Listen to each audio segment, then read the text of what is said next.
Namo Amida Buddha. Namo Amida Buddha. Namo Amida Buddha. Namanda Buddha. Namanda Buddha. Namanda Buddha. Namanda Buddha. Namanda Buddha.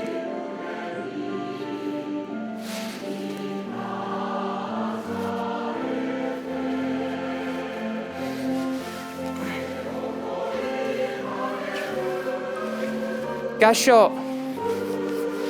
Namo Amida Buddha. Namo Amida Buddha. Namo Amida Buddha.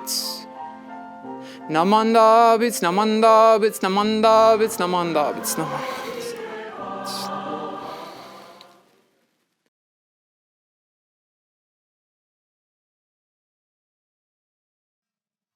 Hello and welcome to the Tri-State Denver Buddhist Temple's YouTube channel. This is the YouTube service for January 9th, 2022. So glad that you could come and join in us with hearing the Buddha Dharma. Service order for this January 9th service will be Sanbutsuge. You can find Sanbutsuge on page 53 in the Blue Denver Service Book. Following Sanbutsuge, we'll have a reading of the Pledge. You can find the Pledge on page 108 in the Blue Denver Service Book. Following the Pledge, we'll have a Dharma talk, this time about Victorian-era chickens and Jodo Shinshu. So stick around, because it's going to be an interesting one. Once again, thank you for joining us here on the Tri-State Denver Buddhist Temple's YouTube channel. If you don't have a copy of the Blue Denver Service Book, that's this one right here, well, don't you worry, because if you look in the description down below, you'll find a hyperlink to a Google Drive where you can download your own PDF copy of the Blue Denver Service Book. Feel free to save it to your desktop, print it off, or share it with a friend. And once again, we want to urge everyone to do all they can to keep each other safe, as Omicron COVID is definitely out there and definitely real, so please wear your mask, keep distance from each other, and if you're feeling sick, make sure to go get tested. And remember, vaccines definitely help, so get vaccinated and urge those who aren't vaccinated to get vaccinated themselves. We hope that you have a great and wonderful week, and we'll see you again soon. But first, it's time to chant Sanbutsuge.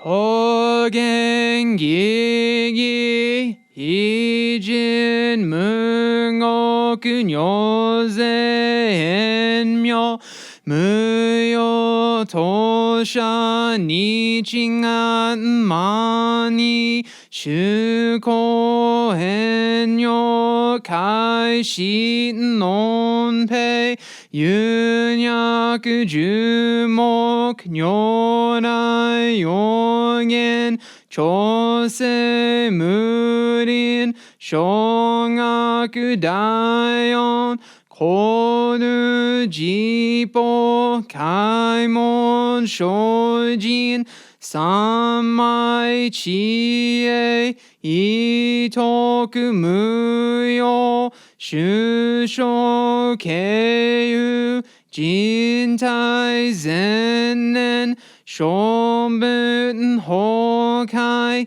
gujin jin no kugo gaitai mumyo yokunu seison yomu ninno shishi jintoku muyo kukun kodai chie jinmyo komyo iso shindo daisen ganga sambun saisho ho kado shoji mifu gedan fuse joy kainin shojin nyoze sammai chie hijo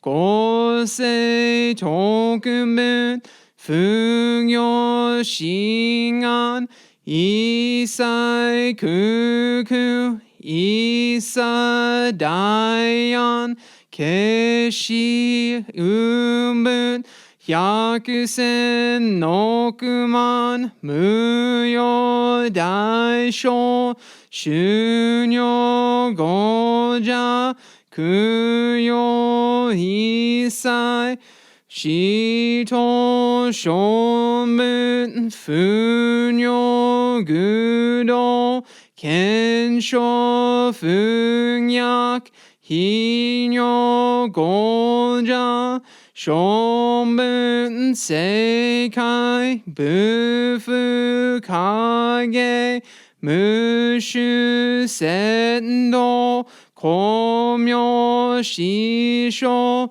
変身諸国如是精進異人難容容が三部国土第一五種奇妙道場超絶国女内安任務闘争ガト愛民道南一切実法大小新年少女伊藤雅国慶楽安本公文神妙是が神書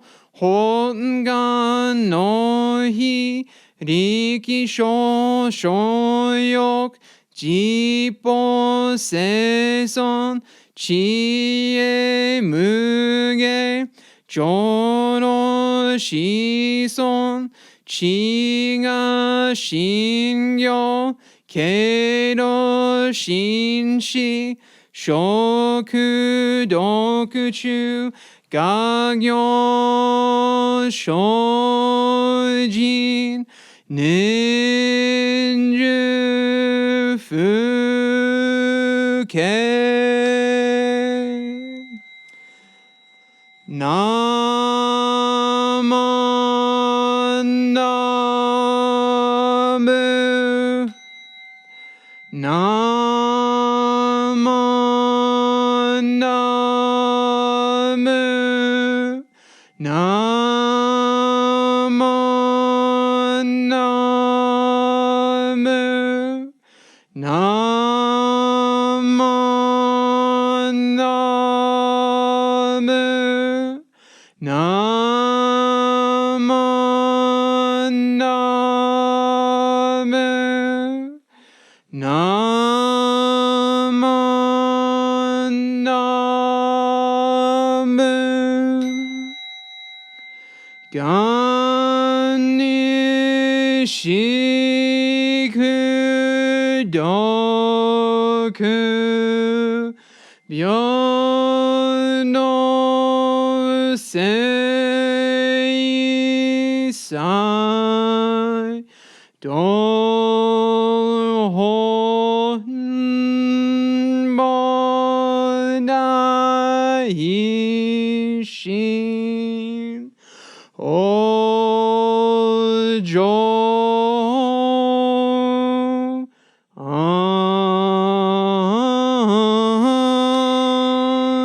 らこ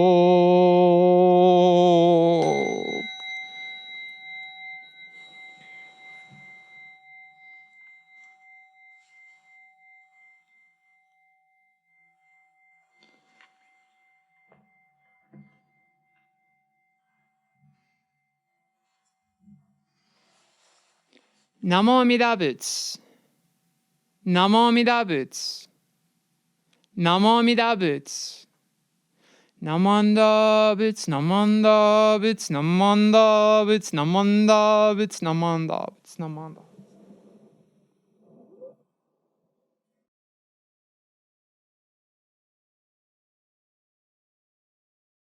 Please join me in Gasho for a reading of The Pledge on page 108 in the Blue Denver Service Book. The Pledge. To Amida Buddha, who promised to be present in his teachings, we pledge our loyalty and devotion. We dedicate our lives to the way of life he laid down for us to walk. We resolve to follow his example and labor earnestly for the welfare of all mankind. Namo Amida Butsu. Namo Amida Butsu. Namo Amida Butsu. Namanda Butsu, Namanda Butsu, Namanda Butsu, Namanda Butsu.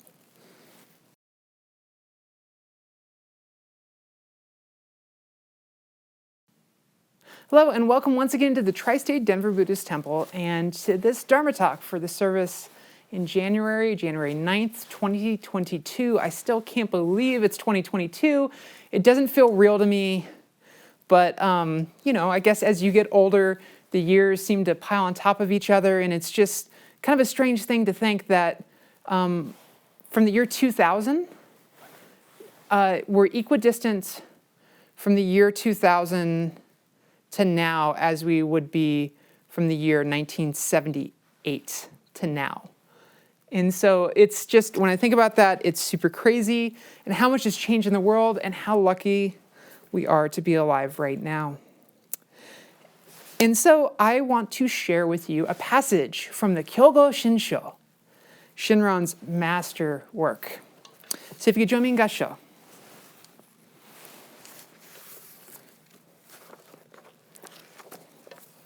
And if you've got the CWS at home, this is on page 110. There is no greater self-obstruction than attachment, no greater self-obfuscation than doubt. As that which finally eliminates these hindrances of doubt and attachment, we have only the teaching gate of the Pure Land. Never has there been any separation. Amida's vast vows always, of itself grasps and hold beings. This is the necessary way of its working. Namo Amida Butsu, Namo Amida Butsu, Namo Amida Butsu, Namo Amida Butsu, Namo Amida Butsu, Namo Amida Butsu, Namo Amida Butsu. This is actually the passage that's directly after one of my favorite passages, which is the one that talks about, for all the people of the world, this is most difficult to accept, the butchers and the wine dealers and everything else that make their living doing like foolish things. And the passage after this, there's no greater self-obstruction than attachment, no greater self-obfuscation than doubt. Attachment and doubt. As that which finally eliminates these hindrances of doubt and attachment, we have only the teaching gate of the Pure Land, that is the Nembutsu, Namo Amida Butsu. Never has there been any separation. Amida's vast vow always, of itself, grasps and holds beings. The primal vow, the Nembutsu, always grasps and holds us all, no matter what separation. No matter what's going on, there is no separation between us and that working. We just have to accept it in. That is the necessary way of its working. This is the necessary way of its working. So the part that I'm focusing on here, there's no greater self-obstruction than attachment. There's no better way to self-destruct yourself than attachment. And so I was thinking about a Dharma talk I gave about a month ago, and it was about the great tulip craze in the 1500s. And I was watching a program, and they talked about another craze. And so I want to talk to you about the great hen craze. Yes, you heard that right. We're going to talk about hen fever.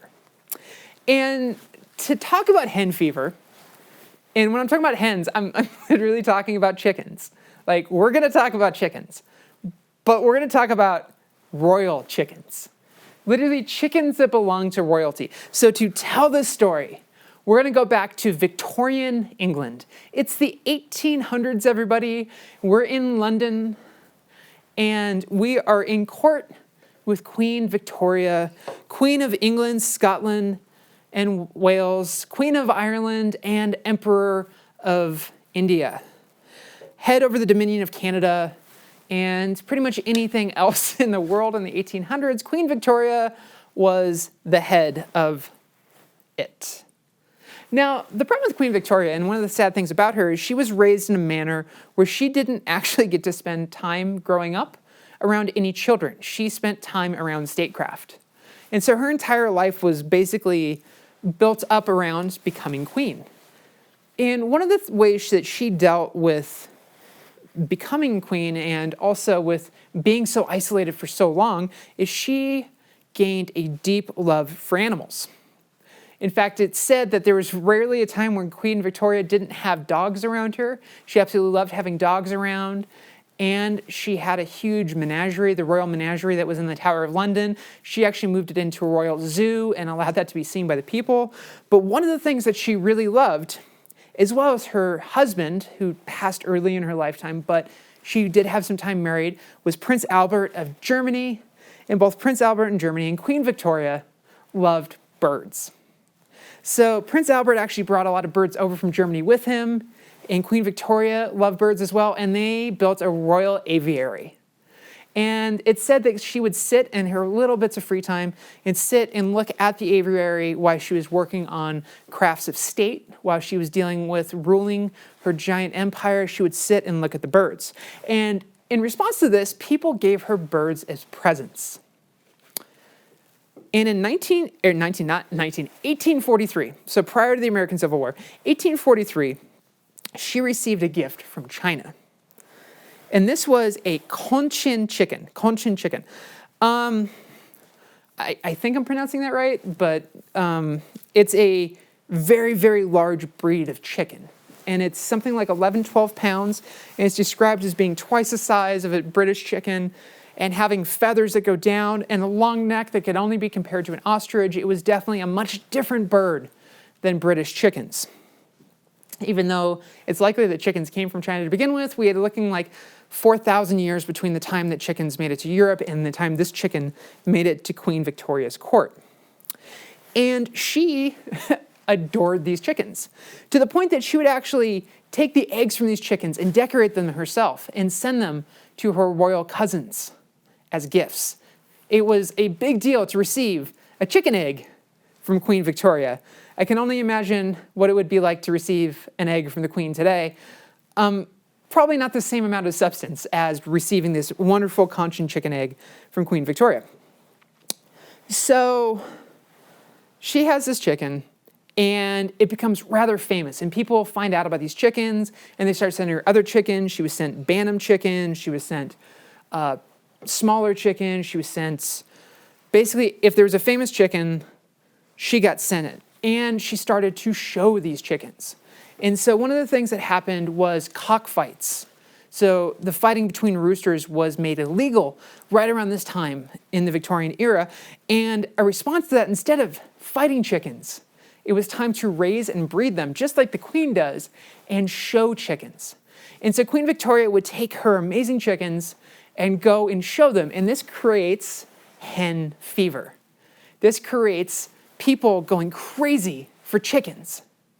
And so they would spend hundreds and hundreds of pounds buying mated pairs of chickens so they could breed more chickens. And this is a huge bubble craze. And it doesn't just stay in England. Hen fever reaches the United States, and it takes it by storm. All of a sudden, there are chicken shows happening all across the United States. People are trading chickens and breeding new chicken breeds. So there's actually a famous, if anyone here is into chickens, and I know I've said that word so many times this talk, but my mother raises chickens and has like 100, 120 of them, and so I have had a little bit being raised around them. And there's a famous breed known as the Rock Island Red, which is like one of the quintessential American barnyard chickens. Big, just strong red chicken, makes nice brown eggs. And that comes out of this hen fever period. And so this gets so crazy that by 1954, no one other than P.T. Barnum, of Barnum and Bailey's Circus, P.T. Barnum in New York City, has the first ever national chicken show. And so in New York City, chickens from all across the young United States comes and has a chicken show and chicken auction and chicken. It's happening, and it's happening in the United States. Sales of rare breeds, also known as fancy breeds, is going in the United States for thousands of dollars. Like, I do believe I heard in one reference the equivalent of $800,000 for a matched set of certain breeds of chickens. Small fortunes were won and lost in the chicken game. And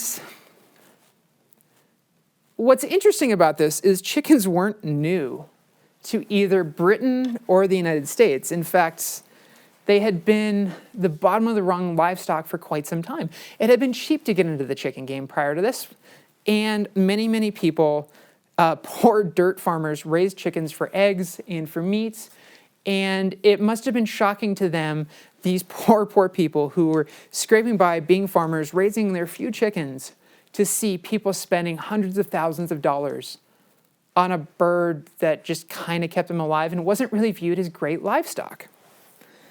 And so this balloon and bubble gets bigger. And like all bubbles, this one burst.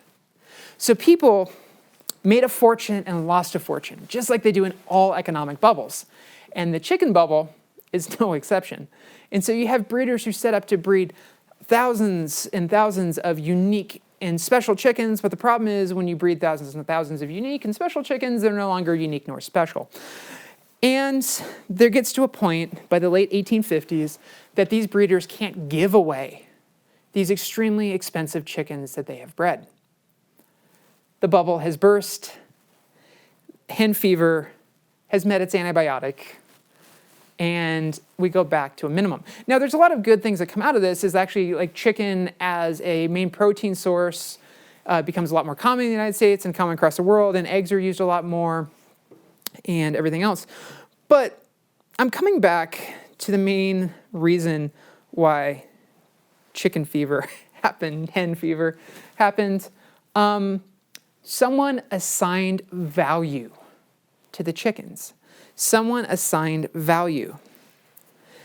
And intrinsically, though the Cochin chickens that Queen Victoria originally got may have been bigger and like per calorie intake may have produced more eggs or may have become bigger or better meat or anything like that, they weren't any different than any other chicken.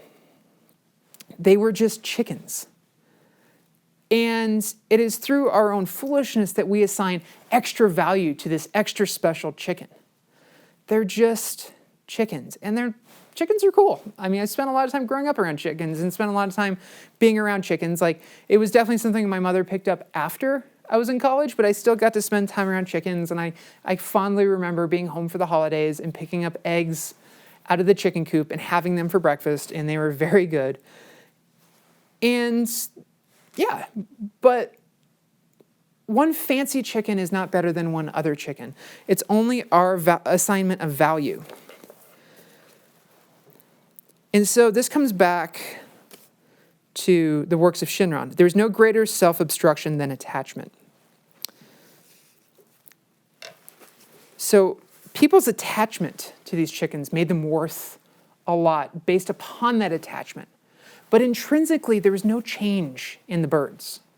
They were just chickens. There's no change in why these birds were better than anything else. It was people's attachments. And these attachments caused people to get rich and get poor. These attachments ruined people, and I'm sure drove some to crazy levels of craziness. In anything that's called a fever, we can only imagine there's a sickness in there, and that sickness was attachment. That sickness was people's greed and desire, and that sickness was also people's desire for validation. Anyone that spends their time grooming a chicken for a show to win probably wants a hug. And that's okay, because I think we all do. We all need that little bit of validation and being told, hey, you've done a good job. Look at this great chicken. And I think that's a great thing too. Like, people need to know that their work is valued, and that's important. But at the same time, nothing we do is that consequential. And these chickens, just like humans, didn't have any more inherent value because they were fancy. They're the same things, and the same truths apply to them. And so for us as Jodo Shinshu Buddhists, we hear there's no greater obstruction than that of attachment. So people's attachment to these chickens are actually just an obstruction for them hearing the teachings and hearing the truth. However, we are human. So it is to be expected that we are bombu, greedy, ignorant, that we get in our own ways. But we are reminded by Shinran's writings here, we are reminded here in the Jodo Shinshu, there is no greater self-obstruction than that of attachment, no greater obfuscation than doubt. And that which finally eliminates these hindrances of doubt and attachment, we have only the teaching gate of the Pure Land.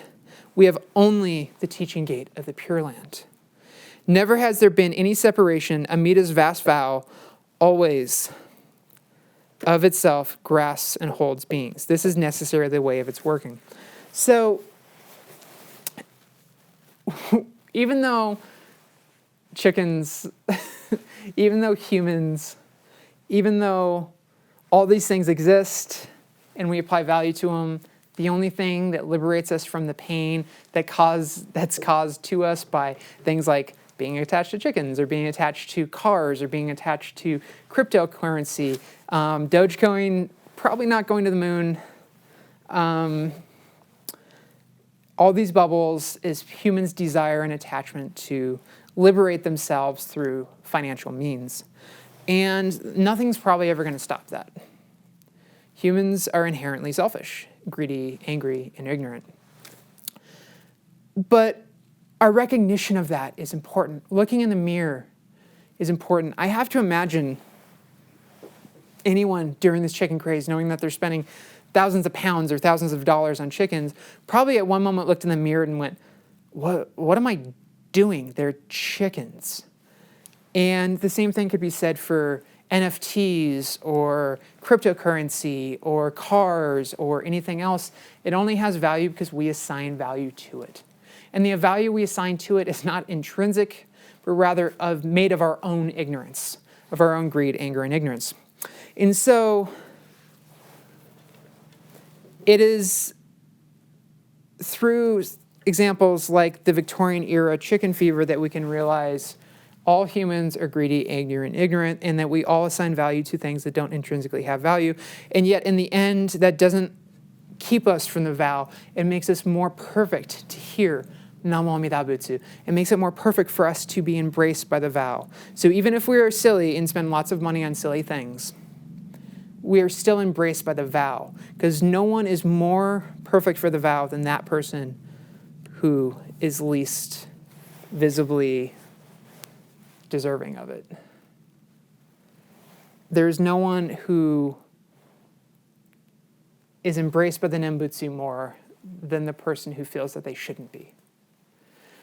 And there's nobody more perfect for Namo Amida Buddha than you. You are the perfect person for Namo Amida Buddha. So keep it in your life and say Namo Amida Buddha, Namo Amida Buddha, Namo Amida Buddha, Namo Amida Buddha, Namo Amida Buddha. I do definitely want to point out where I got my resources for this talk. I'm going to link down below. There's two really cool resources for this talk. There is a book that was written by George P. Burnham. It's called The History of Hen Fever. It was written in the 1850s. It's free on the Guggenheim Library, as well as Google Books, so definitely check that out if you want to read more about chicken fever. It's actually several hundred pages, and it's quite interesting. And then once again, a YouTube channel, which I highly recommend you guys check out. He's a great producer, a guy named The History Guy. I'll link his channel with his chicken fever, his hen fever video down below so you can learn more about hen fever and also other history that deserves to be remembered. Thank you very much, History Guy, for inspiring me and helping me with this talk today. But most of all, I want to say thank you all once again for coming and hearing the Buddha Dharma here on Tri-State Denver Buddhist Temple's YouTube channel. It's really, really meaningful. And coming together, as I look in the camera, I have to imagine you're looking back at me, and we can put our hands together and do it with me today and say Namo Amida Buddha, Namo Amida Buddha, Namo Amida Buddha, Namo Amida Buddha. And please keep your hands in Gassho as we read from the Jodo Shinshu, the writings of Shinran Shonin, from the third book, 59th verse, page 110 in the Collected Works of Shinran. There is no greater self-obstruction than attachment, no greater self-obscuration than doubt. As that which finally eliminates these hindrances of doubt and attachment, we have only the teaching gate of the Pure Land. Never has there been any separation. Amida's vast vows always, of itself grasps and holds beings.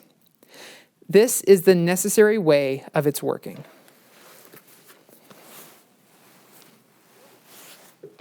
Namo Amida Butsu. Namo Amida Butsu. Namo Amida Butsu. Namanda Butsu, Namanda Butsu, Namanda Butsu, Namanda.